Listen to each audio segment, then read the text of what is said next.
giving talks on this text, this practice, and my background is in Tibetan Buddhism.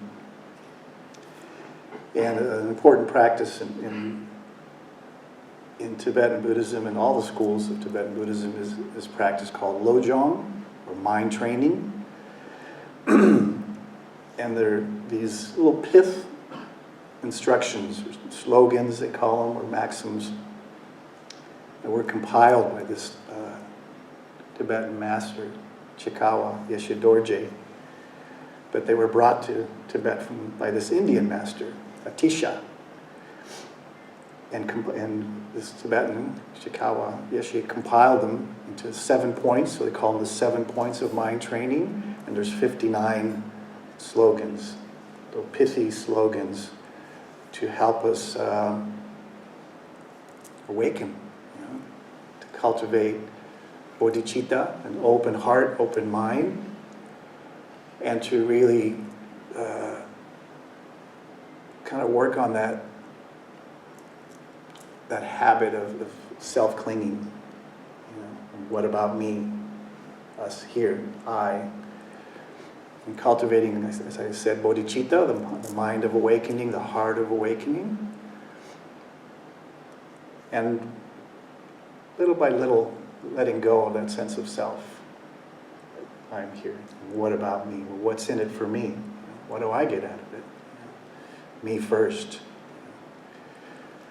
So I've been going through these for a while now.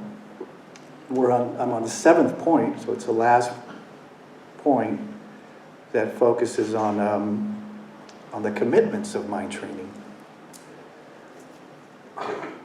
So the beginning is like cultivate, the preliminaries at first is to turn your mind towards the Dharma, so turn your mind away from samsara, which is the cycle of existence, and turn your mind towards Dharma, towards awakening, really, towards awakening. And then throughout each point, different ways to cultivate, how to cultivate it. And as I mentioned, we're on the last point, the 7th point. And I think I mentioned there's 59 of these slogans. So on the 7th point, I'm on the 45th, yeah. So I'm going to go through 3 of them today, if I can. These 3 slogans. And again, these are about the commitments of mind training.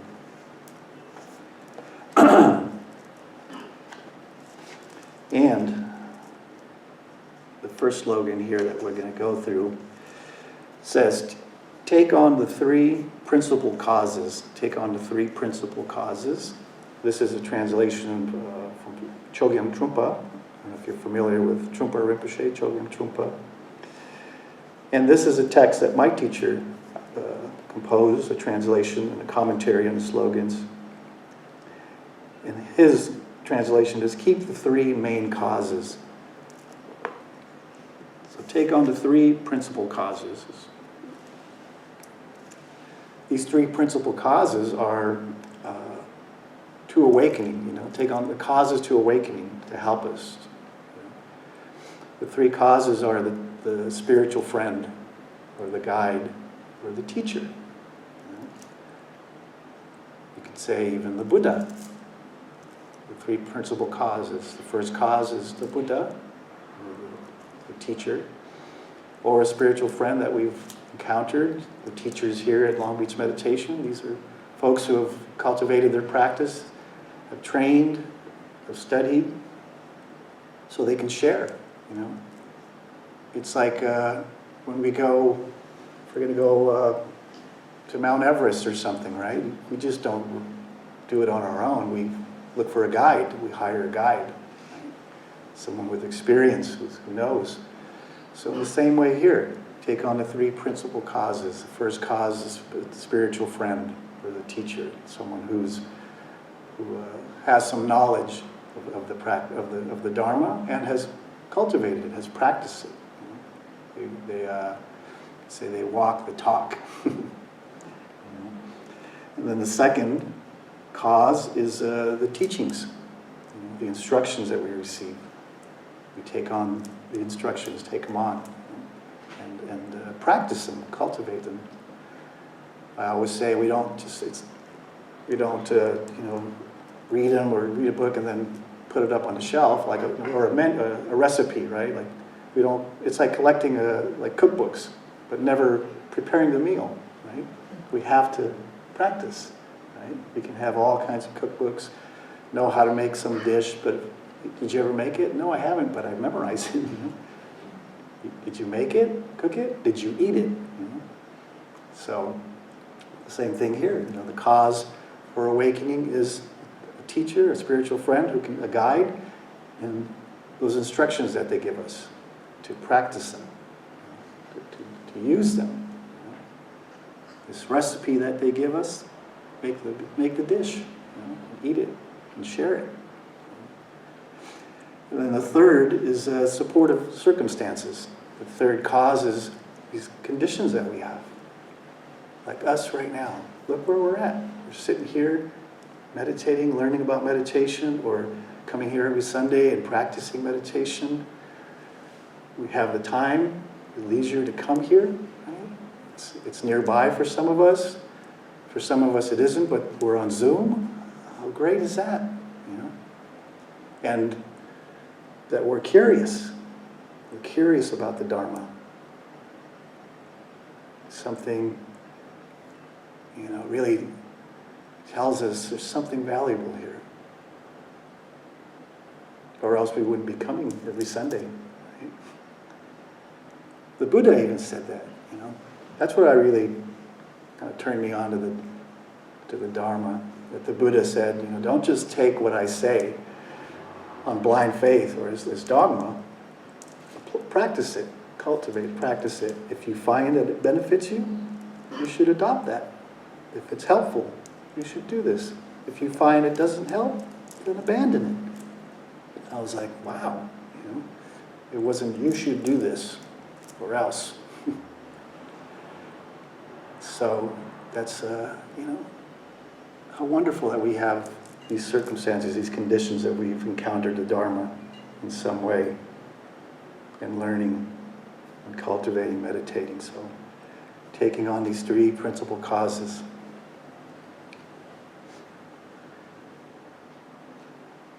Again, our awareness, right? We're aware that it benefits us. The awareness that this person knows something that helps me, that I find helpful. You know? These instructions, I should practice these. And the circumstances. Don't, you know. Maybe it's like, well, I don't know if I'll go today. I'm just going to stay home and watch The Bachelor or something. But again, there's nothing wrong with that, you know. But if, you know, from this point of view here in mind training, we're at the 7th point, so these are the commitments. Or they're saying like, look, you've gotten to this point, maybe you should practice it, you know, take advantage of your circumstances, take advantage of the conditions, good conditions that you've encountered, these teachings. Take, you know, advantage of that you've met someone who is showing you the way. And take advantage of these instructions that you have. Again, don't just keep them like a recipe book and put them up on the shelf without cooking. That's the practice. Cook and eat. And then the next slogan is pay heed that the three never wane. Pay heed that the three never wane. And my teacher's translation was cultivate the three without diminishment. Pay heed that the three never wane.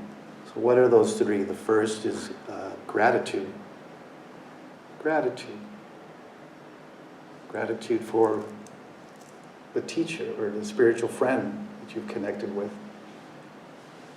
Be grateful. You know? Grateful for, you might say, well, I don't have a teacher. I haven't met anyone yet. Well, there's a Buddha. This guy behind me. You know? Grateful for Buddha Shakyamuni. Some of you may have seen monks or me when I first arrive here and I do these three bows to the Buddha. It's gratitude. You know? It's not religious hocus pocus. It's gratitude. Thank you, Buddha Shakyamuni. Thank you. And if you have a teacher, if you met a teacher, then yeah, be grateful. Just be grateful. And you might say, well, what do I do? Do I buy him a car? No. Practice. You know? So the second pehid that the three never wane, the second is appreciation for the teachings. So how do you practice gratefulness to your teacher? Appreciate what he's sharing with you, teachings.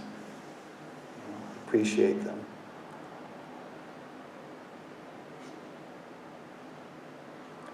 That's why, in our tradition, like texts, you might have heard too, Tim, we have our retreats and we always recite the Heart Sutra. And he hands it out and he always mentions, please don't put him on the ground. And that's because that's appreciation for the teachings. We don't just like, keep them tossed in the trunk of our car or somewhere, we appreciate, that's appreciation. Doesn't mean if you put it on the ground, you're going to go to hell. It's not that. It's to appreciate and to cultivate our awareness. Not be so loosey-goosey. So there's even you shouldn't, if the text is here, I shouldn't walk over the text, over Dharma text. You shouldn't step over it, step around it. If you do, if it falls on the ground, you go, oh, put it on your head.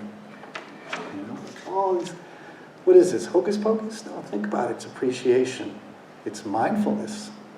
Remembering, oh yeah, appreciation. Respect, cultivating these qualities that we have. We have these qualities, but they're just a little covered up. But they're always there. And when we do these little things, we're cultivating them.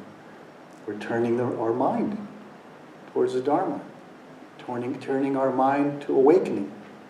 So every little detail.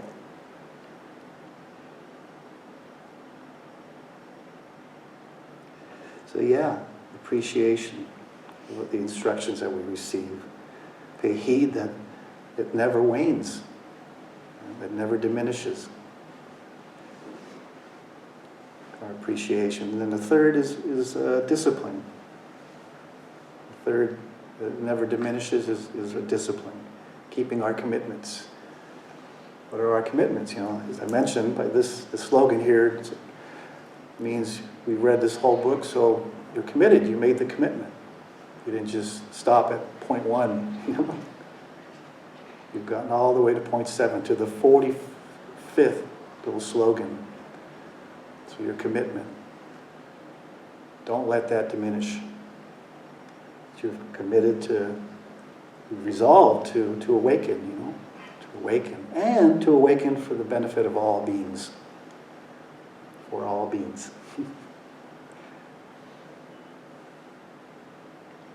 That's the Mahayana, the great view. I was mentioning the Ray earlier. It doesn't mean superior. And something's here and this is great. No, it just means it's great. Mahayana, great vehicle. It's great view. So we say, all beings, may I awaken for the benefit of all beings. Some even wish, some bodhisattvas wish, may I never awaken until all beings are awake.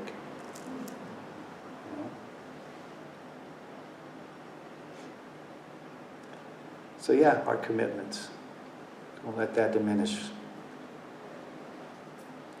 You might say, well, what does that mean? My commitment to come to the Long Beach meditation every Sunday, go to every retreat. I mean, if you can, you can. But you can be aware at home. You can practice awareness at work. You can practice awareness anywhere, right? Once we walk out of here at the end of the talk today, it doesn't mean we left the awareness in here, and Judy puts it away. You know? Our practices take it out, off the cushion, into our world. So that's our commitment. Don't let that diminish. Commitment to awaken. Using whatever we can to help us awaken, to awake. And then the last one is keep the three inseparable. Keep the three inseparable. My teacher said, make the three inseparable. So pretty close. What are those three? Our body, speech, and mind. Keep the three inseparable, make the three inseparable. My teacher says, our body, speech, and mind should be engaged in positive and beneficial activities. Yeah. So the body, our actions, should align with our commitments, right? And our appreciation and our wish to awaken. So our actions should reflect that view. Our speech, our words.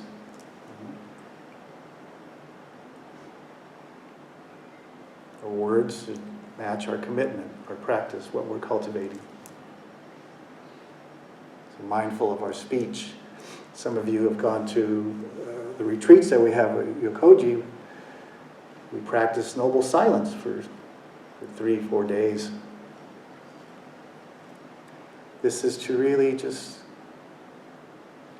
to cultivate this being aware of like what comes out of our mouths, what we say.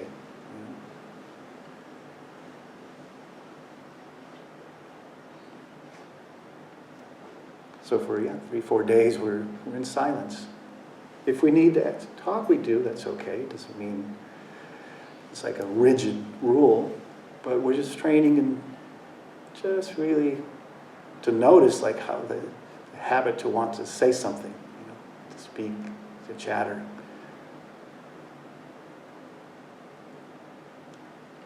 And then the mind, our thoughts, the kind of thoughts that are coming up. Perhaps we're smiling, and I'm thinking, I really want to give it to Ray, But the smile, so the body and the thoughts aren't right. They're not in harmony. Right? So our body, speech, and mind should be in harmony with that wish to awaken, with that wish to help all beings, to help others, be of service.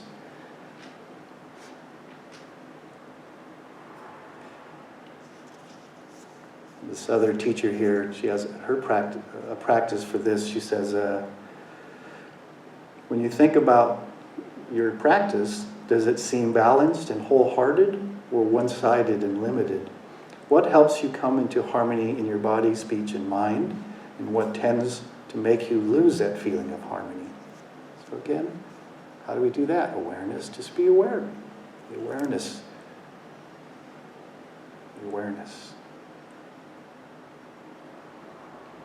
And if we notice that we take a misstep, did something harmful, doesn't mean it's the end of the world, doesn't mean we have to kick ourselves, be hard on ourselves. Again, the awareness. We noticed, oh, maybe that wasn't helpful. So that's an opportunity. How did we see that? How do we recognize that? Because of our awareness, because of awareness.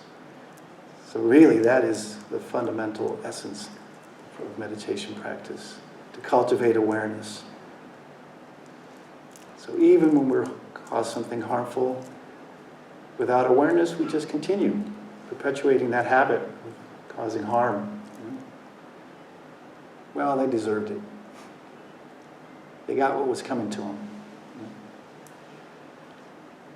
But with awareness, we notice, oh, okay. We're not hard on ourselves. We don't judge ourselves. We repair. we say,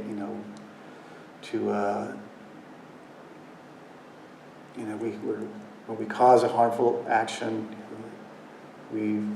with awareness, because of awareness, we notice, we regret the harmful action. And then we repair, how can we repair this? How can I repair it? And then when we resolve not to repeat that action. And then we take, refuge in the mind of awakening. Awareness, we take refuge in that. We don't take refuge in distraction or ignoring it or making excuses. We own it. So. And see it as this is our practice. This is a part of practice. This is why we call it a practice.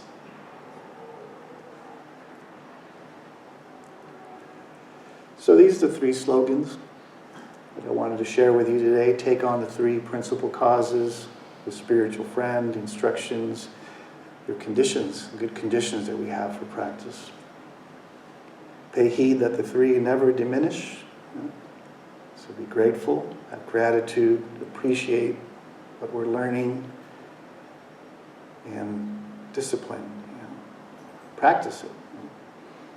And keep the 3 inseparables, so the body, speech, and mind in harmony.